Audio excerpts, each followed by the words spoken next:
పరమగీతము గ్రంథము గురించి కొన్ని వచనాలు కొన్ని మాటలు మీకు తెలియపరిచిన తదుపరి వచన ధ్యానములు ఈ గ్రంథములో ప్రారంభించుకుందాం. పరమగీతములు గ్రంథం సొలొమోను భక్తుడు రచించినటువంటి గ్రంథం. ఈ పరమగీతము గ్రంథం చాలా ప్రత్యేకమైనటువంటిది. దేవుని ప్రేమ మానవుల పట్ల, సంఘము పట్ల, ఇశ్రాయేలు జనాంగము పట్ల ఏ విధంగా ఉంది అనేది తెలియపరచడం దీనిలో ప్రధాన అంశం. ఈ గ్రంథము క్రీస్తు పూర్వం 950-1000 సంవత్సరాల మధ్యలో పరిపాలనలో కొనసాగినటువంటి సొలొమోను భక్తుడు తన యొక్క ప్రియమైనటువంటి భార్యగా షూలమ్మితిని ఎట్లు పరిణయమాడినారో, వారి వివాహం ఎట్లా వృద్ధి చెందిందో తెలియపరుస్తూ ఈ గీతాన్ని రాశాడు. ఒక విధంగా ఇది 7 పద్యాలు. ఈ 7 పద్యాలు ఒక విధంగా క్రమంలో రాయబడినా రాకపోయినా 7 పద్యాలు క్రానలాజికల్గా కనపడకపోయినప్పటికీ కూడా ఇందులో ప్రాముఖ్యంగా కనిపిస్తాయి. ఈ గ్రంథంలో 8 అధ్యాయాలు వాక్యం కనిపిస్తుంది. 7 పద్యాలలోనూ అనేకమైన నిగూఢమైనటువంటి అంశాలు వ్రాయబడుతూ వచ్చాయి. ప్రేమ, వివాహం, శారీరక సంబంధం, వివాహ పరిధిలో శారీరక సంబంధం, ప్రధానమైనటువంటి సున్నితమైన అంశాలు బైబిల్ గ్రంథంలో ఈ పుస్తకములో వివరించినట్లు మరి ఇంకెక్కడా కూడా కనపడం. గాడ్స్ పాయింట్ ఆఫ్ వ్యూ, దేవుని యొక్క దృష్టితో మనం వివాహమును గురించి, ప్రేమను గురించి, శారీరక సంబంధాన్ని గురించి ఇందులో ఆలోచించాలి. ప్రధానంగా వివాహం యొక్క శ్రేష్టత ఇందులో వర్ణించబడుతుంది. ప్రియుడు, ప్రియురాలు అన్నప్పుడు ప్రేమను గురించి, వివాహమైనంతరం వారి భార్యాభర్తలుగా వారి వివాహం ఎదుగుదలను గురించి, తర్వాత క్రీస్తు సంఘము విశ్వాసములో ఉండగా, అంటే ప్రభు రాకడకు పూర్వం సంఘం ప్రభువు కొరకు ఎట్లాంటి ప్రేమ కలిగి ఉంటుంది, ప్రభువు సంఘాన్ని ఎట్లా ప్రేమిస్తున్నారు, వారు ఇరువురు ఎట్లా ఐక్యపరచబడతారు, ఇట్లాంటి అంశాలు సోదాహరణంగా, ఛాయారూపకంగా సొలొమోను యొక్క జీవితాన్ని ఉదాహరణ పెట్టి వర్ణించడం జరిగింది. ఇందులో ప్రధానంగా 4 మనుషులు కనిపిస్తారు. 1 సొలొమోను, 2 అతని భార్య షూలమ్మితి, 3 షూలమ్మితి యొక్క తల్లి కుమారులు, స్టెప్ బ్రదర్స్, మరియు యెరూషలేము కుమార్తెలను గురించి ఇందులో వర్ణించడం చూస్తాం. ఈ అధ్యాయంలో ముఖ్యమైనటువంటి వచనం 6వ అధ్యాయం 3వ వచనం మూలవాక్యంగా మనం చెప్పుకోవచ్చు. 6వ అధ్యాయము 3వ వచనం, నేను పద్మములలో మేపుచున్న నా ప్రియునిదానను, అతడును నావాడు. ఉద్యానవనమందు మేపుటకు పద్మములను ఏరుకొనుటకు నా ప్రియుడు ఉద్యానవనమునకు పోయెను, పరిమళ పుష్పస్థానమునకు పోయెను. నేను పద్మములలో మేపుచున్న నా ప్రియునిదానను, అతడును నావాడు అనే ఈ మాట ఇందులో నేను అతని దానను, అతడు నావాడు అనే పదాలు ముఖ్యమైనటువంటి పదాలుగా తీసుకోవాలి. వివాహంలో వారిరువురు ఒక్కటే అనేటువంటిది ప్రధానంగా చెప్పబడింది. దీనిలో ప్రాముఖ్యంగా శారీరక సంబంధం, సెక్స్ను గురించి ఈ యొక్క అధ్యాయంలో పుస్తకంలో వర్ణించడం చూస్తాం. దేవుడు ఏర్పరిచినాడు ఈ శారీరక కలయిక అనేది అంశాన్ని, దేవుడు ఏర్పరిచాడు కనుక ఇది పరిశుద్ధమైనది గాను, వివాహ పరిధిలోనే ఉండేటువంటిది గాను ఉండాలి. స్వార్థపూరిత సౌఖ్యం కొరకు దీనిని ఉపయోగించు కనుక చక్కటి కమిట్మెంట్తో, అలాగే ఒకరికి ఒకరు ప్రేమను వృద్ధి చేసుకునే రీతిగా శారీరక సంబంధాన్ని వినియోగించుకోవటం అనేది ప్రధానమైనటువంటిది. ప్రేమ పురికొల్పే విధానముగా దీనిని అనుసరించాలి అనేది ఇందులో ముఖ్యంగా మనం నేర్చుకోవాలి. దేవుడు ఏర్పరిచినటువంటి శారీరక సంబంధం అనేటువంటి అంశాన్ని, సెక్స్ అనేటువంటి దాన్ని ఎక్కడ హీనపరచకూడదు అనేది మనం తెలుసుకోవాలి. తదుపరి ప్రేమ, ఇరువురు వ్యక్తుల మధ్య గాఢమైనటువంటి సంబంధం, విడదీయబడలేనటువంటి స్థితి కనుక దీనిని రెండు హృదయాలు, రెండు మనస్సులు ఒకే భావంతో ఒకరి కొరకు ఒకరు జీవించాలనేటువంటి తపనతో వారు జీవిస్తున్నప్పుడు దీని అందున్నటువంటి పరిశుద్ధత, ఐక్యతలు ప్రధానంగా గుర్తించబడాలి. చంచలత్వం ఉండకూడదు అనేది తెలుసుకోవాలి. తదుపరి కమిట్మెంట్, మనం చక్కటి తీర్మానం ఈ పుస్తకం నుంచి నేర్చుకుంటాం.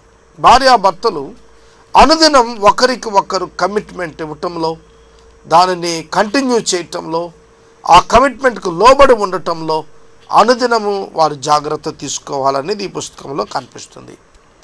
తర్వాత ఒకరి యొక్క సౌందర్యాన్ని మరొకరు పొగడటం, కేవలం బాహ్య సౌందర్యమే కాదు, అంతరంగ సౌందర్యాన్ని కూడా భార్యాభర్తలు గుర్తించడమే కాదు, పరవశించటమే కాదు, దానిని ఇతరులకు అంటే ఒకరికి ఒకరు, బయట వారికి కాదు, ఒకరికి ఒకరు తెలుపుకొనుట ద్వారా వారి మధ్య సంబంధం బలపడుతుంది.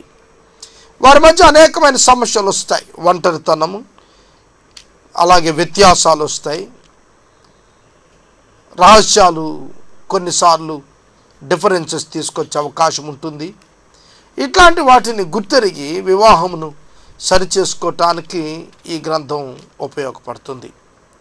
కనుక సొలొమోను రాసినటువంటి ఈ ప్రధానంగా సామెతలు, ప్రసంగి, పరమగీతాల్లో ఈ పుస్తకం ప్రాముఖ్యంగా దేవుని ప్రేమను గురించి ప్రత్యేకంగా వర్ణిస్తోంది. ఈ యొక్క 8 అధ్యాయాల విభజన 1వ అధ్యాయము మరియు 2వ అధ్యాయం 7వ వచనం వరకు వివాహ దినమును గుర్చినటువంటి వివరణ ఉంది. 2వ అధ్యాయం 8వ వచనం నుండి 3వ అధ్యాయం 5వ వచనం వరకు మెమరీస్ ఆఫ్ కోర్ట్షిప్, షూలమ్మితి తన మందలో మేపుకుంటున్నటువంటి ఆ భూభాగంలో ఆమె తిరుగులాడిన దినాలు, సొలొమోను ఆమె కొరకు తిరుగులాడినటువంటి దినాలు జ్ఞాపకం చేసుకుంది. తర్వాత 3వ అధ్యాయం 6వ వచనం నుంచి 5వ అధ్యాయం 1వ వచనం వరకు మెమరీస్ ఆఫ్ ఎంగేజ్మెంట్, వారిద్దరూ వివాహం కొరకు అయిన సిద్ధపాటులో వారు నిశ్చయితార్థం చేసుకోవటం గురించిన వివరం కనిపిస్తుంది. తర్వాత 5వ అధ్యాయం 2 నుండి 6వ అధ్యాయం 3 వరకు షూలమ్మితిని కలవరపరిచిన దృశ్యం ఆమె జ్ఞాపకం చేసుకుని మాట్లాడుతుంది. తర్వాత 6వ అధ్యాయం 4వ వచనం నుండి 7వ అధ్యాయము 9వ వచనం వరకు తన ప్రియుని యొక్క సౌందర్యాన్ని గూర్చి ఆమె పొగడటం రాయబడింది. 7వ అధ్యాయం 10వ వచనం నుండి 8వ అధ్యాయం 4వ వచనం వరకు పెండ్లి కుమార్తెగా ఆమె యెరూషలేము కుమార్తెలను అభ్యర్థిస్తోంది, అతను ఎక్కడున్నాడు నాకు తెలుపండి అని. 8వ అధ్యాయము 5 నుండి 14 వచనాల మధ్య ప్రేమ యొక్క శక్తి ఏమిటనేది వర్ణించబడింది. ఈ విధంగా 7 పద్యాలుగా దీనిని మనం వర్ణించవచ్చు. కనుక పరమగీతం గ్రంథం కేవలం 8 అధ్యాయాలు మాత్రమే కలిగినప్పటికీ జీవితాలపై చాలా గొప్ప ప్రభావాన్ని అది కలిగి ఉండేటువంటి గ్రంథం అంటంలో ఏ సందేహము లేదు. దీని గురించి కొన్ని విషయాలు మరలా మనం ధ్యానం చేసేప్పుడు తెలుసుకుందాం. అంతేకాక ఒక చిన్న వృత్తాంతంగా ఈ పుస్తకాన్ని మీ ముందు ఉంచాలని నేను ఆశపడుతున్నాను. సొలొమోను దేవుని యొక్క సేవకుడైన దావీదు కుమారుడు. దావీదు చక్రవర్తిగా ఉన్నాడు, అతను కుమారుడుగా సొలొమోను చక్రవర్తి అయ్యాడు. దేవుని వాగ్దానము వలన సొలొమోను చక్కటి పరిపాలన చేశాడు. అతని పరిపాలనలో యుద్ధాలు లేవు, శాంతి విస్తరించింది. అతడు రాజ్యాన్ని విడిచి ఉత్తర భాగాన ఉన్నటువంటి తన రాజ్యములో కొంత భాగాన్ని దర్శించడానికి మారువేషంలో వెళ్ళాడు. అచ్చట అతడు ప్రయాణం చేస్తుండగా పొలములలో ఒక కన్యక పశువులు మేపుతూ కనిపించింది. సొలొమోను అనేక మంది స్త్రీలను కలిగి ఉన్నాడు అప్పటికే. అయినప్పటికీ ఆ పొలములో కనపడినటువంటి ఒక స్త్రీ ఇతనిని ఆకర్షించింది. అతడు ఆ రాజు యొక్క పరిస్థితితో ఆమెను దర్శిస్తే ఆమె భయపడుతుంది కనుక ఆమె ప్రేమను పొందటానికి రాజ్యాన్ని వదిలి ఆమె కోసం ఒక కాపరి వేషంతో వస్తాడు. ఆ కాపరి వేషం అతడు వేసుకుని ఆమె వెనకాలే తిరుగుతూ ఉంటాడు. ఆమె అతన్ని పట్టించుకోదు.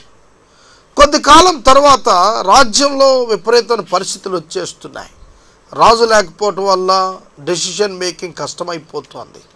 రాజుగారు ఇక్కడ కాపరి వేషంలో ఉంటున్నారు. కొంతకాలంకి వారిద్దరి మధ్య ప్రేమ చిగురించినట్లుగా బైబిల్ పండితులు వర్ణిస్తారు. ఆ ప్రేమ వృద్ధి చెందే సమయానికి రాజ్యంలో ఉన్న పరిస్థితిని బట్టి అతడు రాజ్యానికి వెళ్ళిపోవటం జరుగుతుంది. ఆ తదుపరి షూలమ్మితి ఇతని కొరకు వెతుకులాడుతూ ఉంటుంది. ఏమిటి, రోజు కనపడే అతను కనపడటం లేదని. దాని సందర్భంగానే ఆమె అతడు కనపడలేదని, ఒక కలలో అతడు కనపడినట్లుగా, తాను పిలుస్తున్నట్లు, అతడు పిలుస్తుండగా ఆమె రెస్పాండ్ అవ్వలేదని, తర్వాత అతడు పిలిచి ఆగిపోయేప్పటికి ఈమె వెళ్ళి తలుపు తీసిందని, ఆ దృశ్యంలో అతడు కనపడలేదని కలవరం చెందుతుంది. తదుపరి ఆమె యెరూషలేము కుమార్తెలను బ్రతిమలాడుతుంది. అమ్మ, మీకెక్కడైనా ఇట్లాంటి ఆయన కనిపించాడా అని. ఆ వర్ణన చాలా అద్భుతమైనటువంటి వర్ణన. ఆ తదుపరి సొలొమోను 60 మంది మోసేటువంటి పల్లకిని షూలమ్మితి కొరకు తదుపరి కాలం పంపటం, ఆమె సహోదరులు ఆమెను గుర్చి సంతోషించి ఆమెను అతనికి ఇచ్చి వివాహం చేయటం, తదుపరి వారి వివాహం అభివృద్ధి చెందటం, ఇటువంటి వృత్తాంతం కలిగినటువంటి గ్రంథం ఇది. ప్రేమ ప్రధానమైనటువంటి అంశంగా, ప్రేమ వలన వివాహం ద్వారా ఏక శరీరము నందరి ఆనందమును వారు అనుభవించినటువంటి జంటగా, వివాహ పరిధిని వారు సంతృప్తిగా జీవించిన వారుగా ఈ పుస్తకం జ్ఞాపకం చేస్తుంది. అంతేకాకుండా యేసుక్రీస్తు ప్రభువు కూడా సంఘం కొరకు తన ప్రజలను రాజ్యాన్ని నిర్మాణం చేసుకోవటానికి, వారిని తనతో తీసుకొని వెళ్ళటం కోసం తండ్రిని విడిచి వస్తాడని, అలాగే పరిశుద్ధులతో సమూహంతో ఆమెను సంఘాన్ని ఎదుర్కొనటానికి ఆయన సిద్ధపడి రాబోతున్నాడని, వారు తదుపరి కలిసి జీవిస్తారు అనే సత్యం ఇందులో ఛాయారూపంగా దృశ్యనీయంగా వర్ణించబడుతుంది. కనుక ఈ పరమగీతం గ్రంథాన్ని దేవుని యొక్క దృష్టి చేత చూడటం, పరిశుద్ధతతో చూడటం మనం నేర్చుకోవాలి.